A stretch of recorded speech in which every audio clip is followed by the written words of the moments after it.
네, 안녕하세요. 파이널컷 무비입니다. 에어팟 4세대와 4세대 ANC 액티브 노이즈 캔슬링 모델이 출시가 됐는데요. 이제 나는 뭘 사야 되는지 고민하시는 분들이 계실 겁니다. 이건 이제 용도에 따라서 사시면 되는데 저 같은 경우는 에어팟 4세대 액티브 노이즈 캔슬링 모델을 사야 됩니다. 왜냐면 저는 노이즈 캔슬링이 꼭 필요한 환경에 있기 때문이죠. 근데 저는 오랫동안 이 커널형 에어팟 프로 모델을 써왔는데요. 커널형이 제 귀에는 좀 부담이 되는 입장입니다. 그래서 오픈형을 써야 사실은 저는 좀 더 편안하게 쓸 수 있는데 노이즈 캔슬링도 써야 되기 때문에 계륵처럼 할 수 있는 게 없었습니다. 그래서 저처럼 오픈형을 쓸 수밖에 없는 사람에게 ANC가 되는 거는 정말 이룰 수 없는 꿈에서만 꾸던 꿈을 이루어진 그런 상황이 지금 벌어지고 말았습니다. 가격을 보시면요. 에어팟 프로 2가 349,000원이고 에어팟 4세대 액티브 노이즈 캔슬링 모델이 269,000원이거든요. 가격 차이는 8만원 정도 나죠. 그럼 이 8만원이 더 비싼 에어팟 프로 2가 무조건 좋은 것인가? 이렇게 생각하는 게 사실 일반적으로 맞는데요. 중요한 건 용도에 따라서 사시면 된다고 생각합니다. 제가 바로 전 영상에서 말씀드렸듯이 이 4세대 액티브 노이즈 캔슬링 기능이나 에어팟 프로 2가 기능이 더 많고 그래서 가격이 비싼 것도 많지만 내 용도에 맞지 않거나 내가 쓰지 않은 거라면 요걸 사더라도 전혀 지장이 없는 거잖아요. 그런데요, 에어팟 4세대 액티브 노이즈 캔슬링은 무려 8만원이나 더 저렴한데도 불구하고 에어팟 프로 2보다 훨씬 더 좋은 장점이 있습니다. 이것은 유닛의 디자인에 따른 차이인데요. 일단 같은 H2 칩을 사용하고 있기 때문에 액티브 노이즈 캔슬링의 기능이나 근본적인 성능 자체는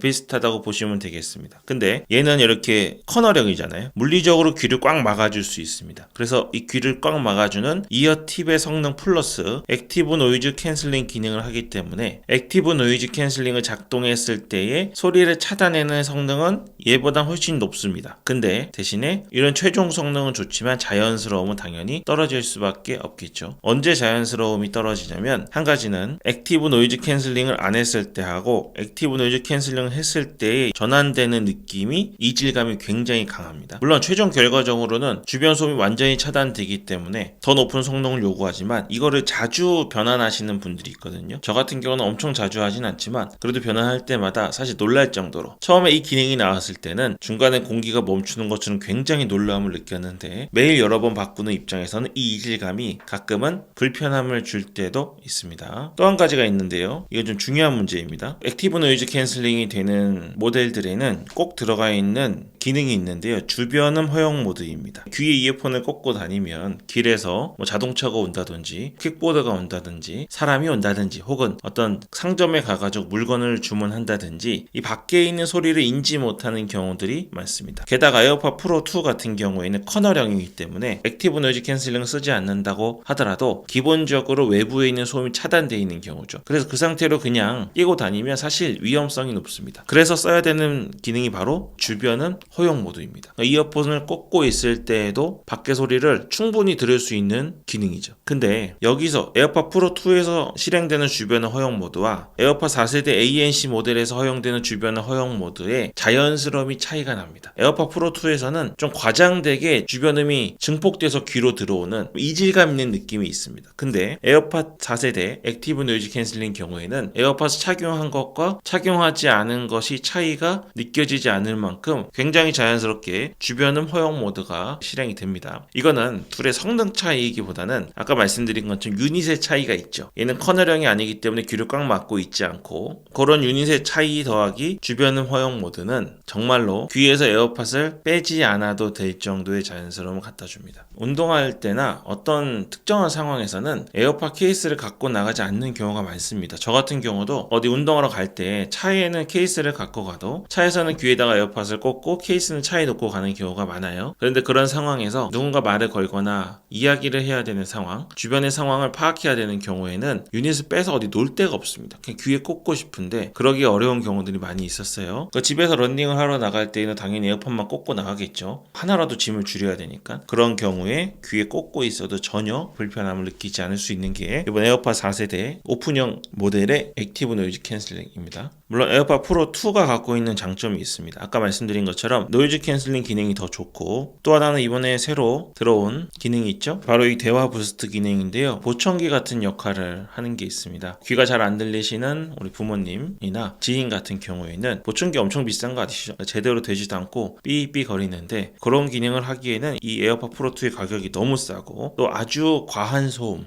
이 있는 곳을 지나다녀야 하시는 분들의 경우에는 에어팟 프로 2가 맞을 거라고 생각합니다. 그렇지 않은 경우, 그런 극단적인 성능을 요구하지 않는 경우에는 에어팟 4세대 액티브 노이즈 캔슬링 모델이 가장 합리적인 사용성을 주지 않나 생각이 드네요. 한 몇 년 전부터 상향 평준화 이런 이야기가 나왔는데요. 이제 정말로 상향 평준화가 된 것 같은 그런 모델들이 나오고 있습니다. 이제는 더 좋고 더 나쁘고 이런 기준이 아니라 자신의 용도에 맞는 제품을 선택하시면 되겠습니다. 에어팟 같은 경우는 한 번 사면 진짜 오래 쓰는 것 같습니다. 그래서 단지 7만원 아끼기 위해서 사신다기보다도 자신의 용도에 맞는다면 한 번 사서 오래오래 쓰시면 되겠습니다. 영상 더보기하고 고정 댓글에 재고가 있는 링크, 또 할인이 있게 되면 계속 갱신해 두니까요. 구매하시는데 도움이 되었으면 좋겠습니다. 그럼 오늘 여기까지 하겠습니다. 파이널 컷 무비였습니다.